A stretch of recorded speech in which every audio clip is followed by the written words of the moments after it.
Hello everyone, आज के इस डीप डाइव विश्लेषण में आपका बहुत बहुत स्वागत है। आज हम इनटू द नेक्स्ट से एक बेहद दिलचस्प और रिलेटेबल विषय पर बात करने वाले हैं। आंतरिक ठहराव या जिसे हम स्टैग्नेशन कहते हैं, उससे बाहर कैसे निकलें। हम में से बहुत से लोग, खासकर हमारी इंडियन और एनआरआई कम्युनिटी में, अपनी ज़िंदगी के अनुभवों से ये बहुत अच्छी तरह जानते हैं कि कई बार सब कुछ होते हुए भी हम अंदर से एक ही जगह पर रुके हुए महसूस करते हैं। चलिए देखते हैं कि इस मनोवैज्ञानिक अंतर को, इस गैप को कैसे समझा और पार किया जा सकता है। तो सबसे पहले दिमाग में एक बहुत ही अहम सवाल आता है। इतने बड़े बड़े सपने होने के बावजूद लोग अक्सर एक ही जगह पर स्टैग्नेंट क्यों रह जाते हैं? ऐसे कौन से इनविजिबल बैरियर्स या अदृश्य रुकावटें हैं जो किसी भी इंसान को वो जिंदगी जीने से रोकती हैं जिसकी वो कल्पना करते हैं? मतलब जरा सोचिए, एक इंसान की आज की असलियत और उसकी अल्टीमेट पोटेंशियल, इन दोनों के बीच असली फासला किस चीज का है? आपको शायद लगे कि ये प्रॉपर प्लानिंग की कमी है, लेकिन सच कहूं तो ऐसा बिल्कुल नहीं है। असल में ये हमारे दिमाग में गहराई तक बैठी हुई वो मान्यताएं हैं, वो लिमिटिंग बिलीव्स हैं जो लोगों को आगे बढ़ने ही नहीं देती और एक अदृश्य पिंजरे में कैद रखती हैं।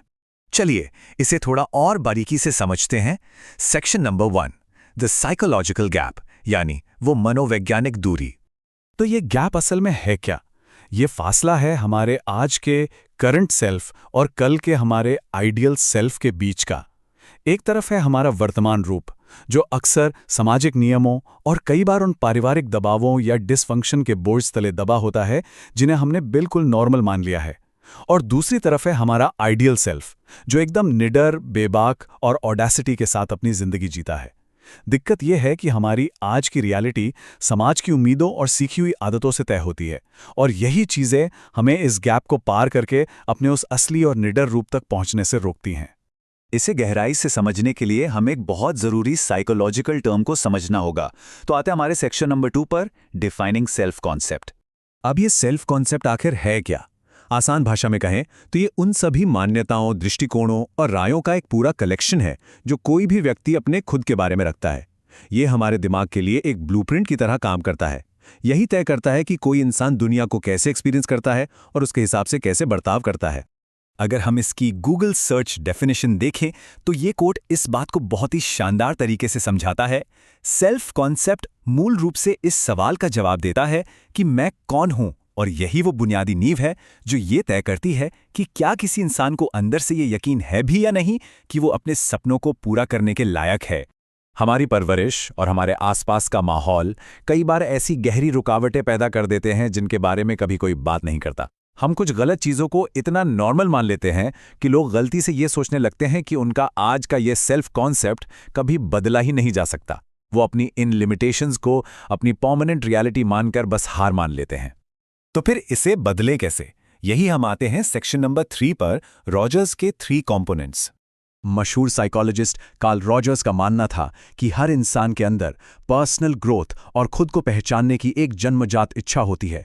उनका ये फ्रेमवर्क हमारे दिमाग की रीवायरिंग करने का एक बेहतरीन ब्लूप्रिंट है। उन्होंने इस सेल्फ कॉन्सेप्ट को 3 मुख्य हिस्सों में बांटा है: सेल्फ इमेज, सेल्फ एस्टीम और आइडियल सेल्फ। चलिए एक एक करके इन्हें देखते हैं। पहला कंपोनेंट है सेल्फ इमेज। इसमें हमारी फिजिकल अपीयरेंस, हमारी पर्सनालिटी और हमारी सोशल रोल्स शामिल हैं। लेकिन ध्यान दीजिए, सेल्फ इमेज का मतलब अपनी पर्सनालिटी को पूरी तरह से बदलना या किसी और की तरह एक्टिंग करना नहीं है, बल्कि इसका मतलब है अपने असली रूप को प्रामाणिक तरीके से, ऑथेंटिसिटी के साथ दुनिया के सामने लाना। यहीं पर एक बहुत बड़ा ट्रैप है जिससे हमें बचना है, और वो है सोशल रोल्स का जाल। हमारी सोसाइटी में पेरेंट, एम्प्लॉय, बॉस या बेटा बेटी जैसे टाइटल्स अक्सर हमारे सबकॉन्शियस माइंड में हमारी पूरी पहचान पर हावी हो जाते हैं, और जब ऐसा होता है तो इंसान की असली क्षमता दुनियादारी की इन हदों में बंद कर रह जाती है। हमारी एक अपनी पहचान होनी चाहिए जो इन सारे टाइटल्स से बिल्कुल अलग और बाहर हो। दूसरा कंपोनेंट है सेल्फ एस्टीम, यानी आत्मसम्मान। ये वो वैल्यू है, वो आत्मविश्वास है जो कोई भी व्यक्ति खुद के अंदर महसूस करता है। अक्सर आपने देखा होगा कि कम सेल्फ एस्टीम की जड़ें हमारे बचपन के माहौल से जुड़ी होती हैं।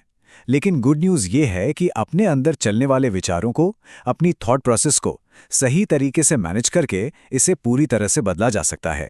और तीसरा कंपोनेंट है आइडियल सेल्फ, यानी वो इंसान जो आप असल में बनना चाहते हैं।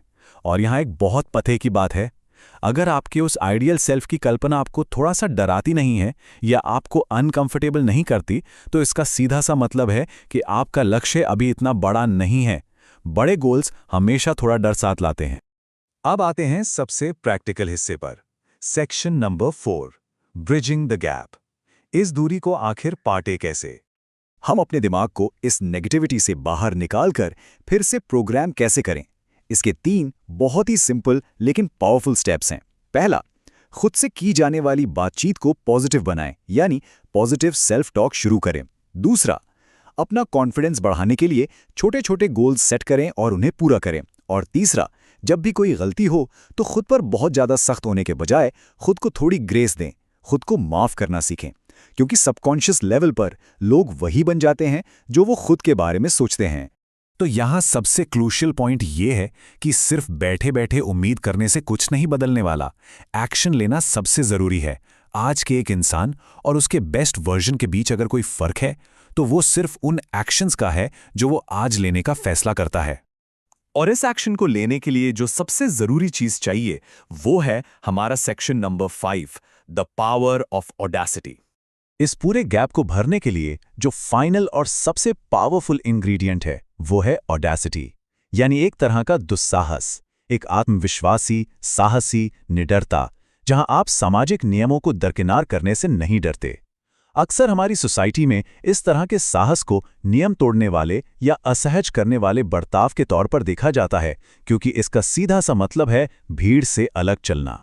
सच बताऊं, एक बहुत ही कड़वा सच ये है कि लोग मुझे कोशिश करते हुए देख लेंगे और जज करेंगे। बस यही एक डर ज्यादातर लोगों को जिंदगी भर एक ही जगह पर रोके रखता है। अगर कोई भी बड़ी सफलता पानी है तो उन लोगों के जजमेंट के डर से बाहर आना ही पड़ेगा जो अपनी जिंदगी में बस एक नॉर्मल रूटीन से समझौता करके बैठ गए हैं। इस स्लाइड पर ये कोट मुझे पर्सनली बहुत पसंद है। अपनी कहानी का हीरो बनने के लिए कभी-कभी आपको दूसरों की कहानी का विलेन बनने के लिए भी तैयार रहना पड़ता है। ये बात बिल्कुल सटीक तरीके से समझाती है कि खुद को ग्रो करने की परमिशन देना कितना जरूरी है, फिर चाहे आसपास के लोग आपके विजन को समझें या ना समझें। तो इन सारी बातों को समेटते हुए हमारा एक्शन प्लान क्या होना चाहिए? बहुत सिंपल है। सबसे पहले अपने आज के सेल्फ कॉन्सेप्ट के सभी हिस्सों का अच्छे से एनालिसिस करें। फिर ग्रोथ के लिए बिल्कुल प्रैक्टिकल और एक्शनेबल स्टेप्स लिखें। और सबसे अहम बात, खुद को आगे बढ़ने की, सफल होने की परमिशन दे। ये पॉजिटिव साइकोलॉजिकल शिफ्ट हमें खुद ही लाना होगा।